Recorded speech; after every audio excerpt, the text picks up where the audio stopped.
In the headlines, Department of State Services confirms U.S. security alert tells Nigerians to be watchful and remain calm. ISWAP fighters storm Boko Haram enclave, kill 6, seize weapons. Price of cooking gas continues to escalate, rises to over 85% in 1 year.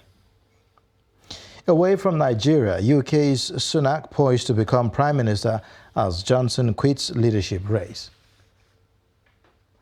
Hello and welcome to Trust News Update. I am Ayuba Ila. Thank you for joining.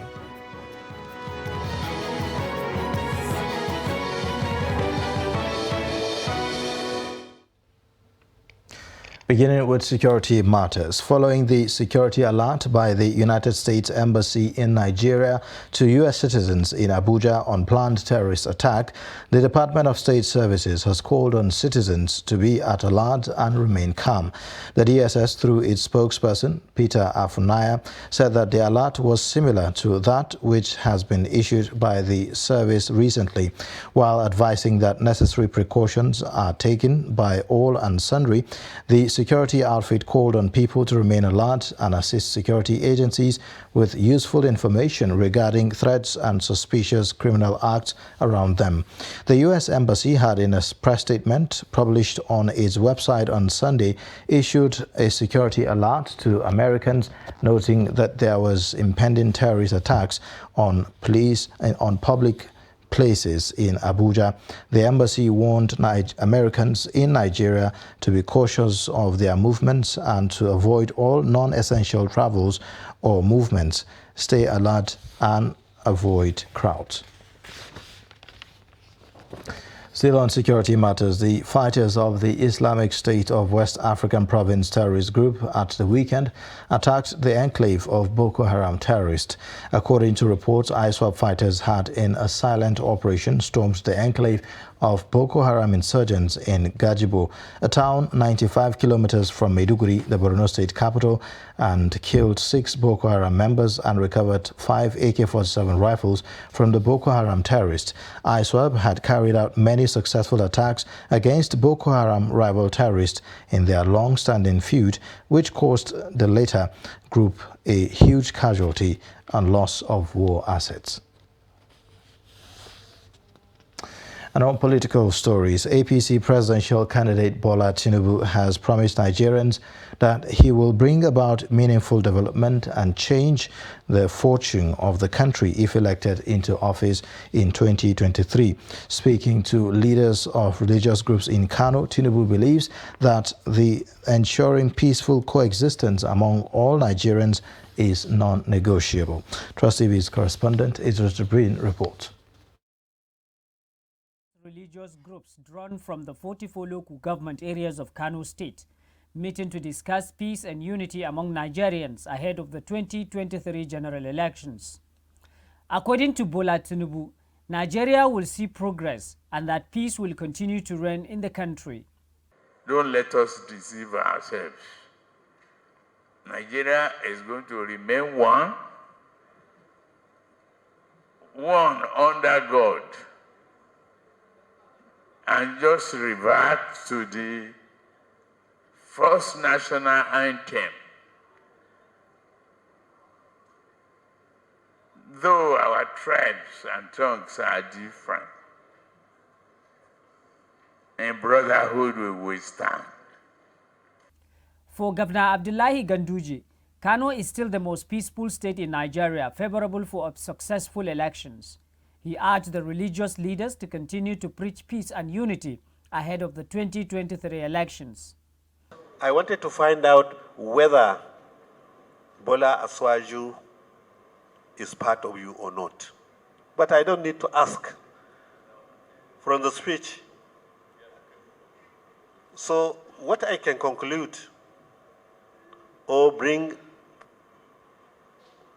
conspicuously is that you have endorsed Alhaji Bola Ahmed Tinubu and another Alhaji, Kashin Shatima. Meanwhile, the clerics are sure to continue to do their best in mobilizing people toward peaceful coexistence, and asked the politicians to do more in ensuring that the suffering of ordinary people is reduced to the barest minimum.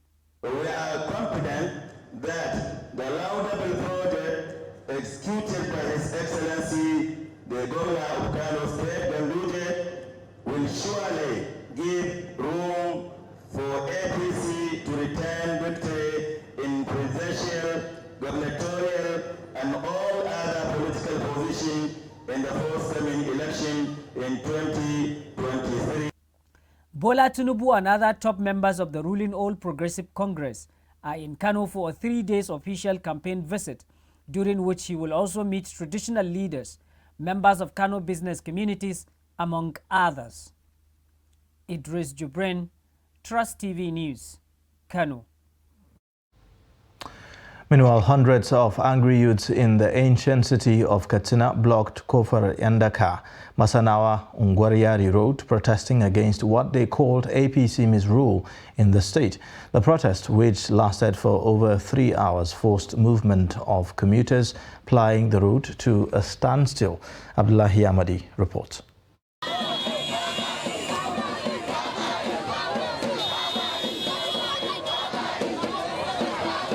This is the second time angry youth are protesting in Katsina State in less than 3 months. The protesters are also lamenting lack of commitments and concern from the political actors, especially on pressing issues such as insecurity and provision of social amenities, among many others. I'm assuring you that we will start mobilizing youth across Katsina State to disregard APC, and let's come together and support the party that has the interest of Nigerians at heart. The angry youth say they want nothing from the political actors other than purposeful leadership that can provide security and opportunities which will enable them explore their potentials. The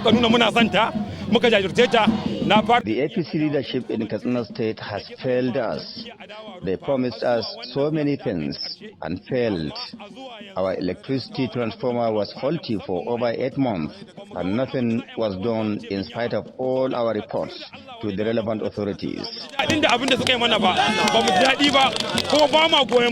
The dynamics of the state politics may become even more unpredictable, with many politicians cross-carpeting from one political party to another ahead of the 2023 elections.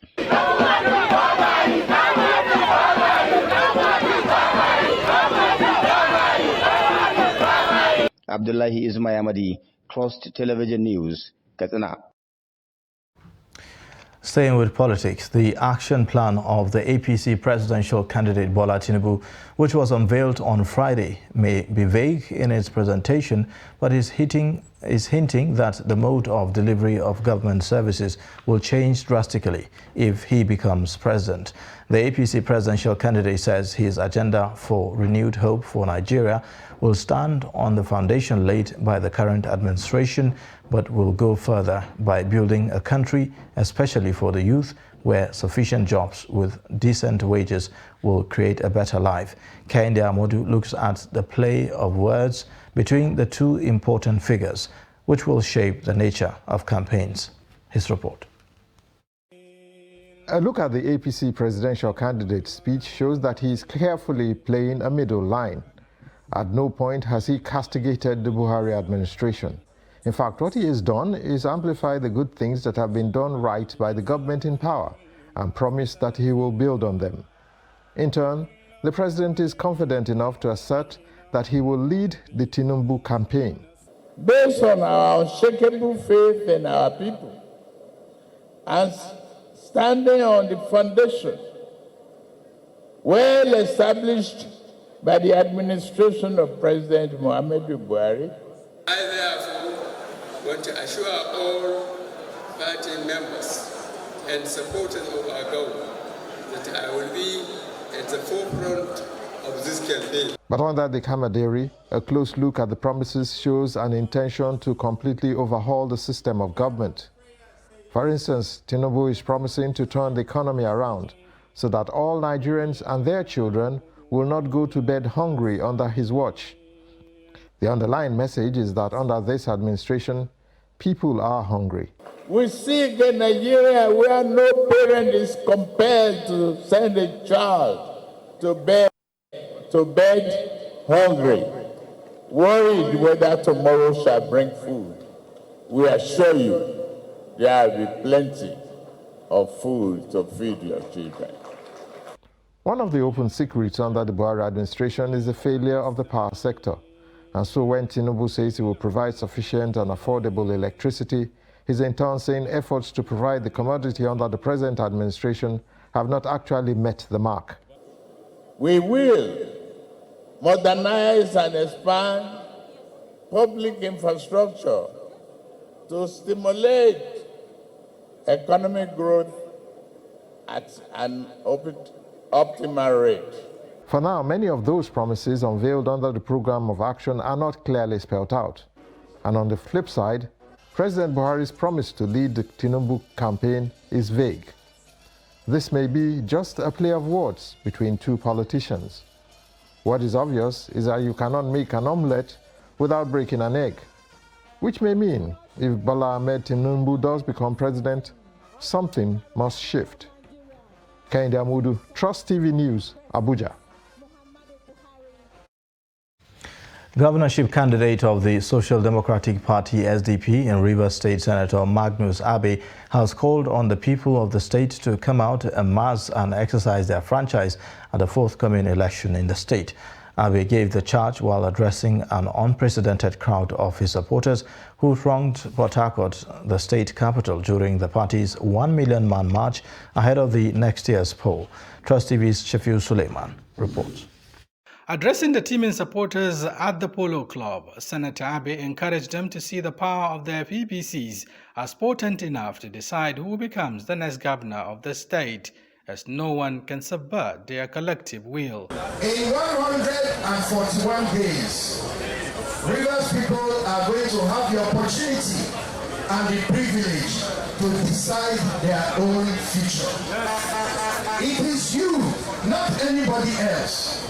It is not the governor, it is not the senator, it is not the minister, it is not the honorable, it is not the jamo that will decide who will preside over the affairs of the state. It is you, the people of Rivers State. The SDP governorship candidate, who was visibly elated by the support he received from the electorates across gender, age and ethnic divides, danced to the admiration of his supporters, whom he promised better days ahead. My friend and brother, Governor Wike, will leave office on the 29th of May next year. So he is the outgoing governor of Rivers State. Myself, Magnus,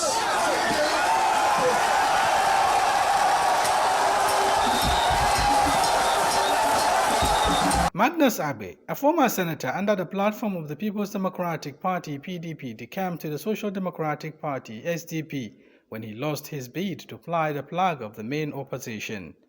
He believes he is the candidate to beat in the Rivers State governorship election scheduled to hold next year. Shafiu Suleiman, Trust TV News, Abuja.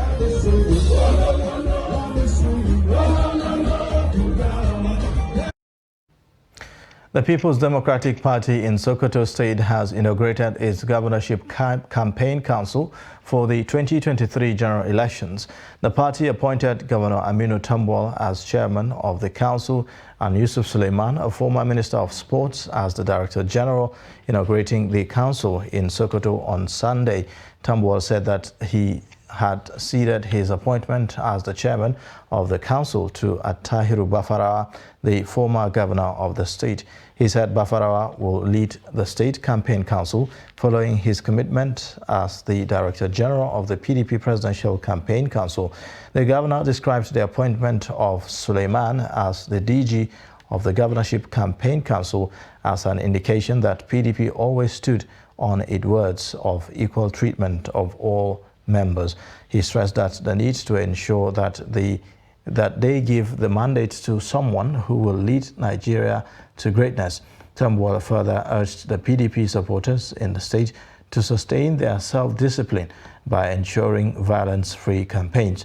In his acceptance speech, Suleiman said that the campaign team will work closely with all PDP members in the state to ensure its success. Borno State Governor Umara Zulum says he will close all IDP camps outside the state capital, Maiduguri, in the next 2 years.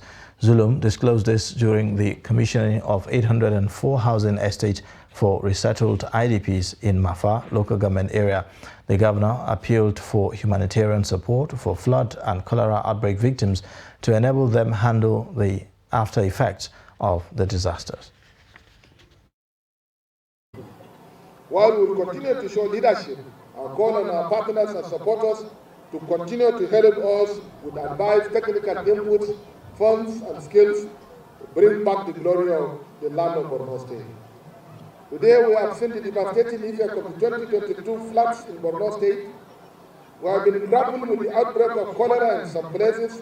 I take this opportunity to call for additional support from humanitarian development partners to come in and fill the gaps where needs have been identified. The challenges are many, but we intend to continue addressing them quantumly. Dependence on relief, dependence on humanitarian assistance to the recovery and restoration of normal life with means of livelihood assured and will need hope and dignity which is abiding.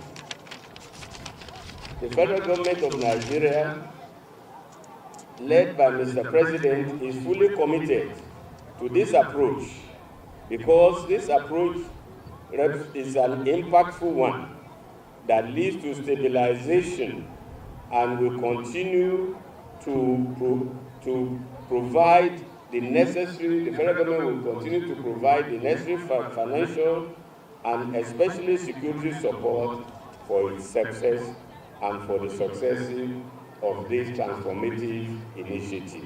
Everyone is involved and convinced. We hope that our assistance but not only our assistance, as I said initially, it was the courage of the people of Ngalanam that this together will set an example for other communities to follow, so that Borno State and the Lake Chad region can once again be an area of stability and peace. You're watching the news update on Trust Television. Coming up shortly, we'll take a look at how small businesses fight for survival. Details of this and more after the break. Now which kind of wire you gonna need to light up your light? Oh man, the quality wire. Now which kind of cable you gonna need to light up your house? Oh man, the quality cable. Coleman quality. Coleman wire. Coleman durable. Coleman cable. Coleman tank. Coleman cable for any kind of project. Coleman be the come and see. Come and be the Coleman won't light up your light. Come and be the come and see. Come and be the COLENA. Quality. Durable. Oh yeah. Now come and be the Baba.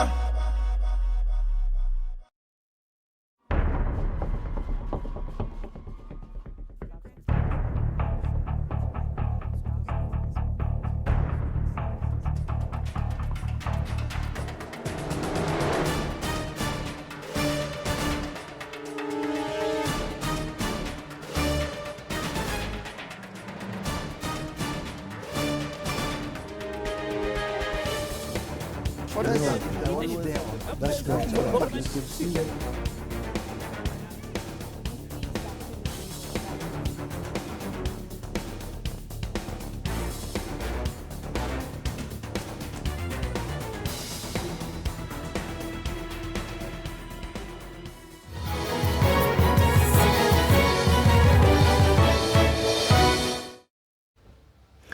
Thanks for staying. This is the news update on Trust Television. Here's a reminder of our top stories again.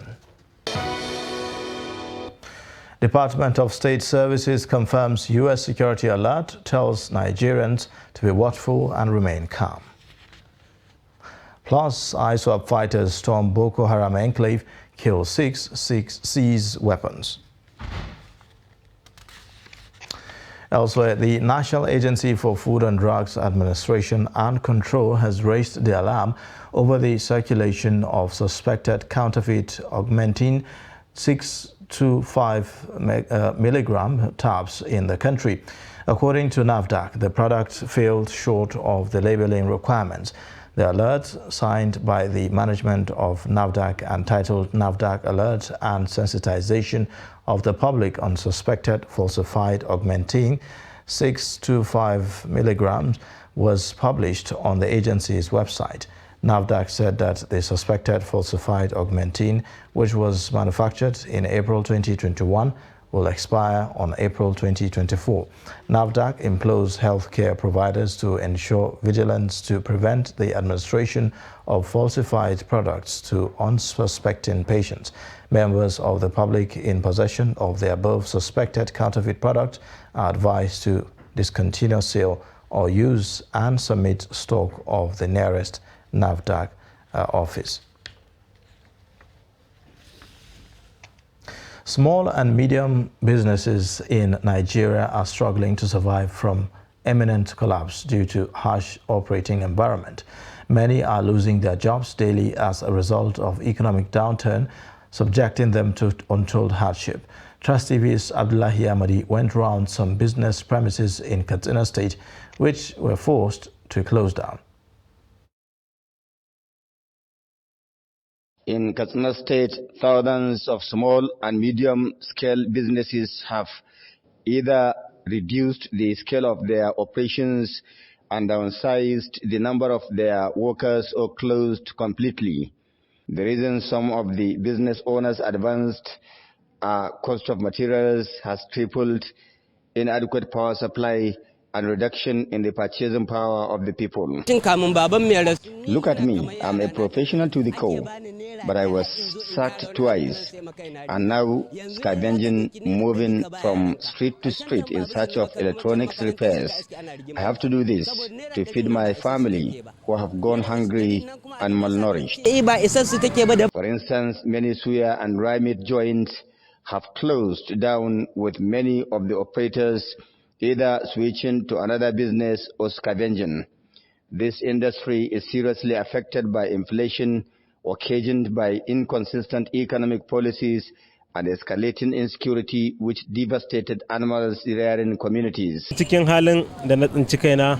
is my business premises, which I closed for over a year. I sacked about 10 of my workers and switched to another business entirely new to me.